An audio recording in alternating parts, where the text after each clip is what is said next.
All right. So last time we got to the middle of this piece on Kriya in the Sefer Sha'arim Tefilah by Rav Pinkus.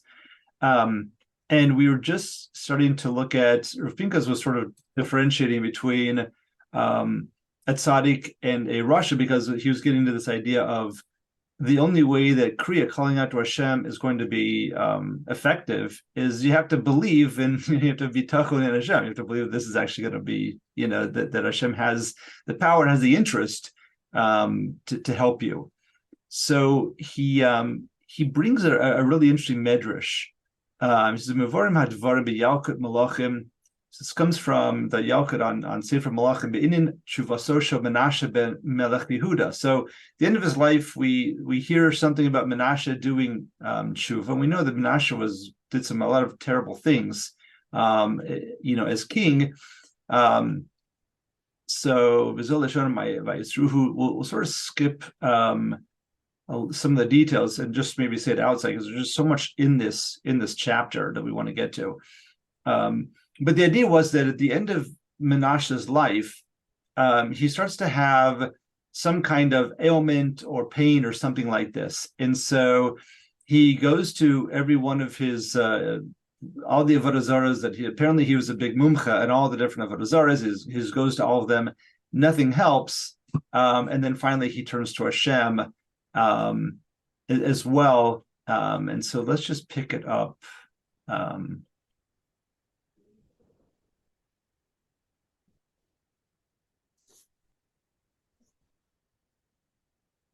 Okay, so it says v'kevan shelo hoil lo klum. So when none of those other avodah zaros help him, Amar zacharani shahaya ani shahaya avi mikra pasuk hazeh b'tzar lechom tzaucha kol advarim ha'ela v'shavta ad Hashem Elokecha. So Menashe remembers from his youth that his father Chizkiyahu HaMelech, who was a righteous king, he used to quote this pasuk from, I think it's from Parshas Netzavim, right? That says, "B'tzar lecha," like in your tsar, call out to HaKadosh Baruch Hu and do tshuva. So Menashe says, "Harayani korei oso," I'm going to call out to Hashem. Im ya'aneni mutav, if he answers me, great. V'im lav, kol afiyah shavim, meaning kol haponim shavim hainu kamo shahatzlamim lo. Inuni b'tzora kach klapi mala chas v'shalom. So Menashe seems to be saying something like, I'm going to call out to Hashem. If he helps me, great. If not, then I'll know that Hashem is really just chas v'shalom, just like any of the other avodah zarah that just aren't effective. So v'hayu malachi asharis sosmin as a chalono sharakia shalo ta'alet filaso lifnei hamakom. So the Malachi Ashares all sort of picture the scene of them scurrying around Shemayim, closing all the chalonos, all the windows that would allow the Tefillas to come up to Shemayim. There's an idea that there's these windows, right? That's why we have 12 windows in every one of our shuls that represent how the prayers from the 12 Shvatim can go. And apparently there's also these, connected that there's also these maybe 12 or whatever it is, chalonos and shemayim. So they're going around locking them, and they're saying the Rabbona Olamim Adam she'amid sela beheichal klum yesh bo tshuva. And they say to HaKadosh Baruch Hu, a king who puts a tselem in the middle of the heichal, in the middle of the Beis HaMikdash, he doesn't have tshuva. So Amar Lam HaKadosh Baruch Hu im eini mekablo b'tshuva hari hadelas neula keneged kol baalei tshuva. So HaKadosh Baruch Hu says something almost surprising to us. If I close the door on Menashe, then I'm closing the door on anybody to be able to do tshuva. Ma'az HaKadosh Baruch Hu chasru lo kemin chatir achas tachas kisei hakavod shelo v'shama techinaso v'chulei ayin sham. So the medrash ends by saying that HaKadosh Baruch Hu, whatever it was, opened a crack or something like this that allowed the tefillah right up into the kisei hakavod, and he heard the supplication of Menashe. So Rav Pinkus says, "V'hinei tamuahu ma'od ma ha'isa ta'anosu shel Menashe she'im ein HaKadosh Baruch Hu." There's so much in this, so much packed into this medrash that you have to sort of figure out. He says the first thing is, what exactly was the taina of Menashe? She'im ein HaKadosh Baruch Hu mekabel b'tshuva matzilo achshav b'neis hariyochacha decho af yeshavin. So what is Menashe saying? That if Hashem doesn't answer me right away, then he's just as chas v'shalom, he's just as ineffective as anything else. V'hainu shekamo shekol tzlamin lo ano b'tzaros of raya he she'ein bahem ma'amish kenhu klapi malach chas v'shalom v'hari enu dome klau. He says there's no comparison. Well, we all know there's no comparison. Shahari osem tzlamim, and these are just graven images. Shukol chayav avad osem vishtachim Elohem, used to bow down to them, used to dive into them, whatever he did. Mina roy she'anu b'tzarasav im lo anuhu rayahi de'einam klum. Avagash Baruch Hu shukol chayav hayam Menashe horeg tzadikav v'neviyav. But so while Menashe on the one hand is serving all of his avodah zaras, on the other hand he's also killing all of the tzaddikim and all of the neviim. So Mala is Yerushalayim pel bedam. I mean, he was very, he there was blood in the streets in the times of Menashe of tzaddikim. V'gam beis tzarasol lo nizkar b'tzukas aviv rak achrei shekara l'cho avodah zar shabolam, and he only remembers HaKadosh Baruch Hu and the tzidk and the tzidkus of his own father Chizkiyahu, all the way at the end when nothing else was working for him. Then he calls out, and then when he does call out, it's with chutzpah, right? There's a tanai on it. So it seems like the malachim were right. Like the entire way that Menashe is approaching his prayer and his tshuva is certainly far from the ideal, right? But to say it mildly, so what's the hochacha? What is the Midrash trying to teach us, right? I mean, it's one thing if Menashe feels this way. I mean, just to be clear, Menashe might have felt this way. Whatever, we don't know, and that could be. But what's the Midrash trying to tell us when it says that the conclusion that Menashe would have drawn is that they're all equal, and therefore that's a problem? But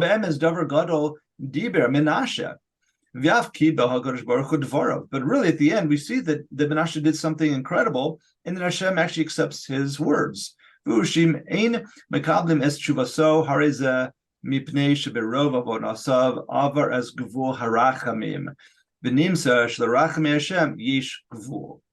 Menashe was saying is that if he doesn't answer me, this is a proof that God has boundaries. And if you cross that boundary, you're done. You're finished. You have no chance of ever coming back. So, Imkain, if that's the case, then he has the same boundaries as anything else, these avodah zaras. Then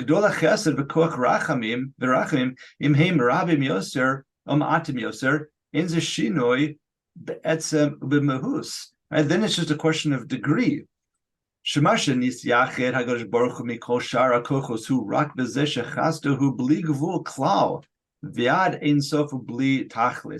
The whole essence of HaKadosh Baruch Hu is that his chesed has no bounds. There is no end. There's no limit. There's no nothing. It just goes on. Meaning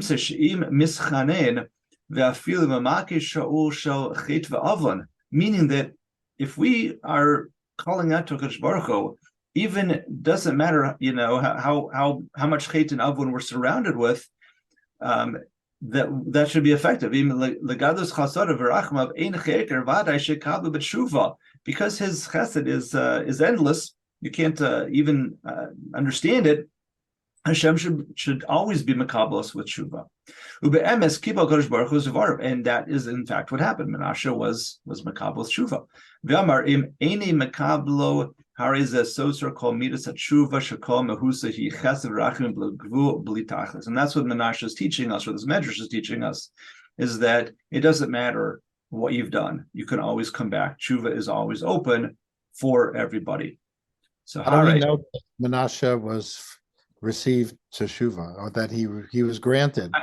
Yeah, I mean, for whatever that means, but because I think we also see in Perek HaChelek that Menashe is one of those who didn't receive a chelek in Olam Haba. So what does that mean? I mean, there's all kinds of, right? I mean, we could probably spend a lot of time just understanding that, but yeah, it's interesting. On the one hand, he did tshuva. On the other hand, he clearly did a whole bunch of horrible things as well. So it's Menashe is one of those characters that's not easy to sort of put together. Because on the one hand, he was also a tremendous Talmid Chacham, the son of Chizkiyahu.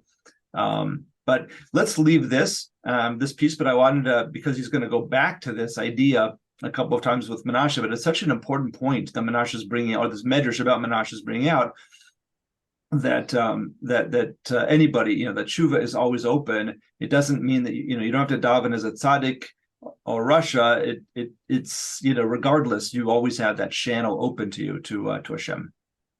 I like that metaphor about the windows, how the angels close them and God opens it up a little bit. That's it's a beautiful idea, right? I mean, we use it so often too in davening, where we talk about that it should be an ace ratzon, that somehow that the gates of heaven should be open. I mean, it's the metaphor exists in a few different ways, but yeah, it's beautiful. All right, so we're going to skip down just a little bit where he continues going through this idea of tzaddik versus Russia, but I really want to just sort of focus in on what Kriya itself means, and as he develops this idea of this type of prayer. So he quotes a Gemara in Brachos. He says, "Tanra Rabbanan Ma'aseh b'tamid echad sheyard lifnei ateva b'fnei Rabbi Eliezer v'haya ma'arich yoser midai." So there's a Ma'aseh with that somebody went to lead davening, and he was extending his davening very far. This was one of the Talmidim of Rabbi Eliezer. So Amrulo Talmid of Rabbeinu Kama Archan who's So the Talmidim said to Rabbi Eliezer, like, what's going on here? Like, how much is he gonna, how long is he gonna go for? So Amar Lehem Klum Marich Yoser Moshe Rabbeinu Dechsiv Bey Es Arba'im Hayom Ves Arba'im Alayla V'Gomer. So is it really going longer than Moshe Rabbeinu? We know that you can daven for a very extended amount of time. Moshe Rabbeinu went back up to Har Sinai after Chita Egel and davened for 40 days and 40 nights. That's nobody else is that's probably the world's record for davening. So you're not going to go longer than that. Shuv Maisa betamid echad she'er lifnei ateva. So now we have another Maisa that somebody else went in front of the teva to daven for the Amud. Bifnei Rabbi Eliezer v'haya mekatzer yoser midai. But this person was mekatzer his Tefilah. So Amrulo Tamidav Kama Katzran who is there? Amar Lehem Klu Mekatzer Yosef Moshe Rabbeinu Dechsiv Kona Rafanallah. Right? We says this isn't any shorter than when Moshe Rabbeinu was davening for his own sister, right? That she should be she should have a refuah from the tzaras, and that was only 5 words. So okay. So Rav Pinka says Vahine Lechora Bishlim. Talmid Shahaya Marich Matzah Rabbi Eliezer Maila Bedavar, right? So it's we can understand that Rabbi Eliezer, when somebody davens for a long period of time, you can see a Maila in that. You can see that's maybe a good thing. Sharikach Matzino Eitzot Tefilas Moshe Rabbeinu, and the proof is from Moshe Rabbeinu that he davened for such a long period of time for us. We all understand there's an idea of spending some time and really working on your Tefilah. Begam shahaya sug Tefilah le'atzma, and that's really a piece of Tefilah in itself. Is just spending the time with it. When he's barshe, he lashon itur milashonos Tefilah. From Chazal call marich b'Tefilah l'sof ne'ena, and Chazal even say that anybody who davens for a long enough period of time, at the end they will be answered. Avazeh shekitzer, but the person who was really, shortened his davening or spent a very small amount of time davening. Rabbi Eliezer, like what exactly is Rabbi Eliezer finding in terms of a mila, something that would be a good thing to shorten your davening? And what exactly is the raya of Moshe Rabbeinu? He says, really, there's actually something wondrous in this idea. The idea of having a very short tefillah is also very special. And that is, this tefillah is the tefillah, that's what we call kriya. asher lekachti miyad ha'emari becharbi uvikashti. The pasuk says that this is by Yaakov. It says lekachti miyad ha'emari becharbi uvikashti targumo betzlusi v'usi. What does it mean that Yaakov was able to receive this through his sword and through his bow and arrow? But the Targum says, what does that mean that Yaakov is talking about? It doesn't mean physically, it means in his davening, but Sulusi Balusi. It says and it quotes the Gemara as well. So, Dunmine de Charvakeshas, Demisha Yodea Umanos, Yeria Keshas, Alburia, Inot Zrich, the Yosef Mechitz Echod, Bechelifko, Bematora. He says, why do we use this metaphor? Why is a pasuk talking about a sword and a bow for davening? Right? It seems like the completely wrong metaphor, right? Something of milchama is not something that we would think about is something spiritual. But he says, Rav Pinka says it's actually very apropos, because somebody who's very accurate with their bow and arrow, they can kill their prey with a single arrow. V'im tiresh zorik chitzim harbe. And if you find that you have to keep, arrow after arrow after arrow, simanusha ino yodea lekavin l'matara. It means he doesn't know how he can't aim, or he doesn't know how to use the weapon correctly, or what have you. That's true too by the sword. Amru Chazal. The Gemara says, "Ksiv Shmuel in Sefer Shmuel v'Kehu Avner b'Achrei Amachonis El Chomesh v'Amar Rabbi Yochanan beDofen Chamishis b'Makom b'Yochim Shemar v'Kavit Tluyim Bo sheYoser b'Maka Achas Enot Tzorich Misha Baki B'Kach." Again, it's a similar idea of one hit or one swing. Is going to be sufficient when somebody knows what they're doing.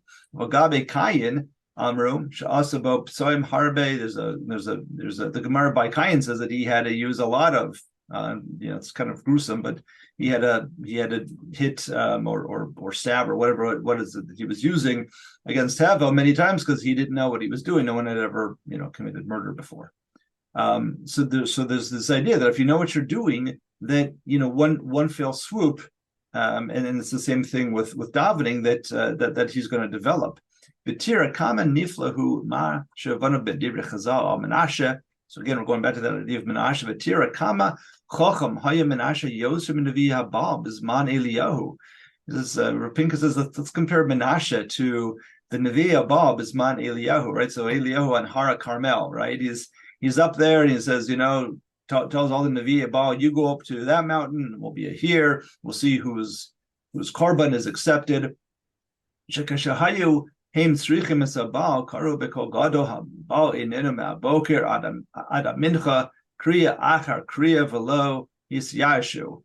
And it says, that Eliyahu tells them, you go first. And so they're up there and they're davening and they're calling out, and it's calling out and calling out and calling out from morning until evening, and they don't give up.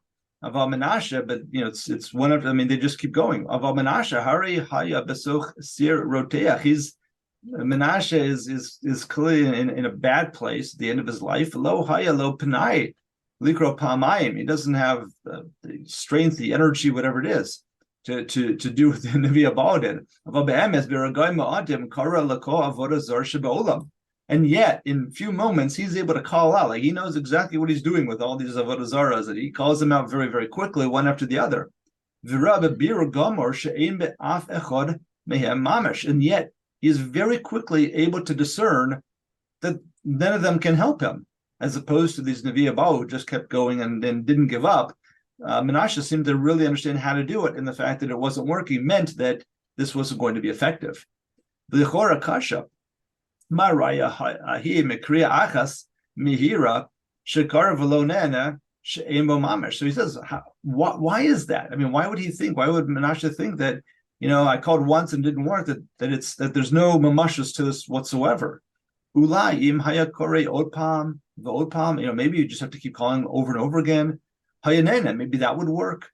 Aval pshatu shekvar lama mi Eliyahu she'ita behem. K'dechsev v'yasam b'hem Eliyahu v'yomer Karbako Gado Elokim ki yasiach v'chi yasig lo v'chi derech lo ulai yoshan hu v'yaketz. Right, Eliyahu was playing with them. He said, maybe you got to call louder. Maybe he's sleeping. Right, your balance. So they did it. Right, he was playing with them. I know. Im be'emes Elokimu ein tzorech lishnos u'leshalish.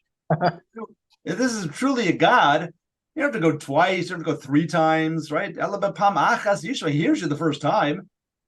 And Menashe learned from this, this secret, this idea of being very deliberate, very, to have the right aim, I guess, to really be able to slice through the matter. Because one kriya is enough to slice through the matter, and that's all it takes. If you do it right, you only have to do it once. And as soon as it wasn't answered, Menashe said, no, it's not going to work. No point in doing it again. It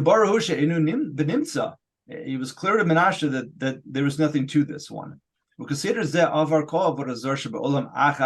one at a time, he goes through and realizes there's nothing to it.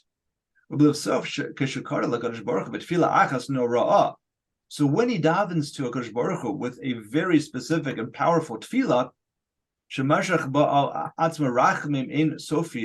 that he's able to, I guess, get himself, worked up into this to call out for Rachmim Ein Sof, that he should have, HaKadosh Baruch Hu should have mercy on Menashe. Lo shaba Yosef merega kamemra. He didn't wait for longer than just having saying what it is that he said. Shiyada as a ksov is beboro. He knew exactly the right address. V'kach amar im lo yaninu simin shechash v'shalom ko afin shavin. And that's when he says, if he doesn't answer me, then I know that it's all the same. Shetfil's kriya hicherev, because a kriya, the davening of a kriya, that is a sword. Somebody who pours out their heart with a kriya to Hashem. It's completely known or should be believed that Hashem hears his voice. He doesn't require any more than that single pouring out to be effective. Shemati al echad migdoli olam. He says he once heard from one of the Gedolei Olam, I'm not sure who that was, doesn't say, that in one Rosh Hashanah there was a person who was davening for a very long time. And so he asked him sort of, half jokingly or good-naturedly,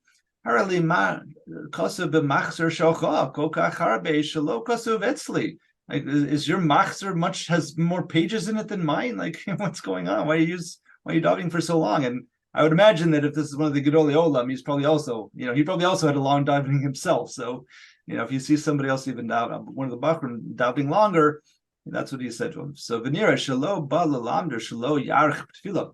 And it's clear that he wasn't trying to tell him don't daven such a long time. Shari Idarab Arichos b'tefillah hi ma'alat sumak meforish b'chazal. And we know that davening for a long time, there's something wrong with it. It's a good thing. Ela ba lalamder sheyesh od panim lematbeya.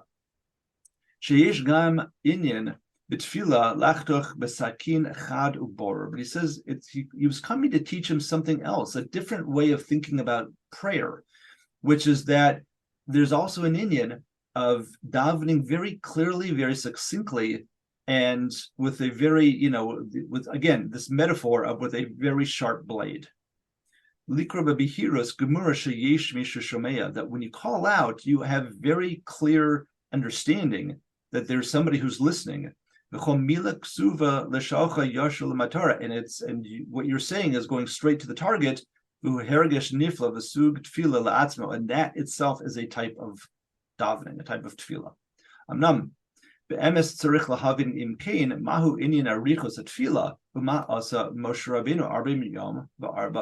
So then, if that's true, that you can really cut through everything with a very simple kriya of calling out to Hashem by name, then what was Moshe Rabbeinu doing for 40 days and 40 nights? Teretzu, There's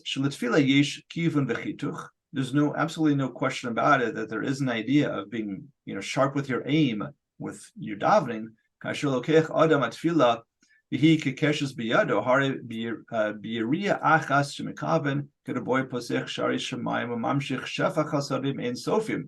you're very, very accurate with how you're throwing that arrow, then with one, just one arrow, you can create a whole bunch of shefa coming down, and a chesed that's sort of infinite.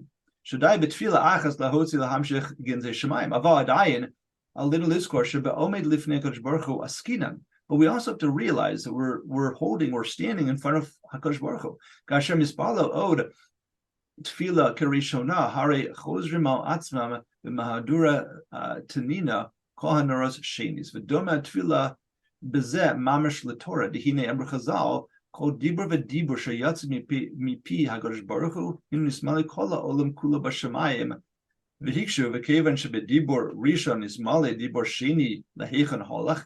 And he says it's very similar to Torah, that we say that every word of Torah can fill up the entire world, and that's the Gemara Shabbos, and they ask, so if the first dibur from the Hakadosh Baruch Hu filled up the world, what happened to the second dibur? Like, where did it go?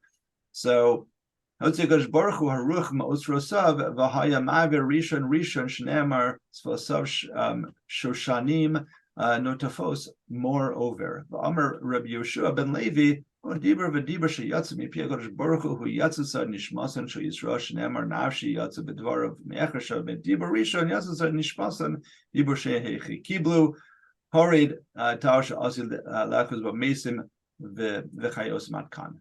Hainu shebe'emes mehus kol dibur shel Torah tofis v'malil kol om v'chol ha'adam kulo be'emes ein makom ba'olam leyoser medibur echad. Hari dibur shel Hakadosh Baruch Hu ein lo sofa ein lo tachlis of Hakadosh Baruch Hu. So in cheker ba'ofen mufla nosim makom laod dibur v'al kol mila v'umila v'al kol yegir al esa katora zoka l'chol ha'in sofius od pam ad b'li tachlis. So we'll stop here. But the idea that he's really sort of bringing to us is that on the one hand, davening very short and very clear and really sort of get into the heart of the matter is a very powerful davening. But there's also, on the other hand, knowing that who you're standing in front of, and knowing that every word that you have has such incredible power because you're standing in front of Hakadosh Baruch Hu. That's a different matbeya. There's a different way, and maybe it's a different tool in your tool chest for knowing that sometimes it's a longer davening because every word has so much incredible power to it. That's also sometimes what you want to do. We'll have to decide if we keep going on this, but clearly there's different types of davening for different situations.